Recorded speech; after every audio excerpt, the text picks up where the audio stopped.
नाज़रीन, पंजाबी शायर मुहम्मद जमील चिश्ती तुहाडे वास्ते एक शेरां दा फुल दस्ता लैके पेश होया।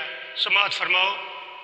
ओनी हर कोई गल करदा जिन्नी ये किसी विच अकल हुंदी। वारिस सुखन दे बोलिया बोल सच्चा, पाया उखली परखा है नस्ल हुंदी। शीशे साह विचों साफ नजर हुंदी। जिस तरह भी किसी दी शक्ल हुंदी। सच गया जमील सियाणियां ने, असल असल रहिंदी, नकल नकल हुंदी। सच गया है जमील सियाणियां ने, असल असल रहिंदी, नकल नकल हुंदी। कली कोई भी नहीं प्रधान हुंदी, कली कोई भी नहीं प्रधान हुंदी।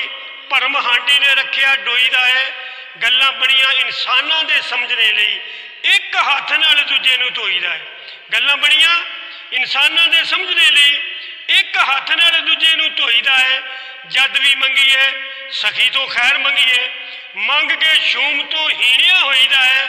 सच कहा जमील सियाणियां ने, दाना देग विचों इक्को ही टोईदा है।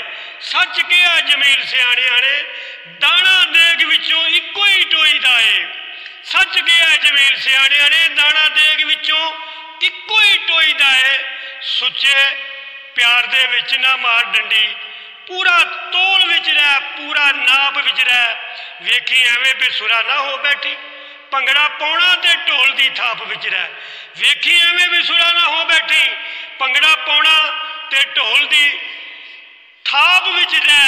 जे तू पीती है एवें ना पा रौला, इज्जत चाहना ते अपने आप विच रह।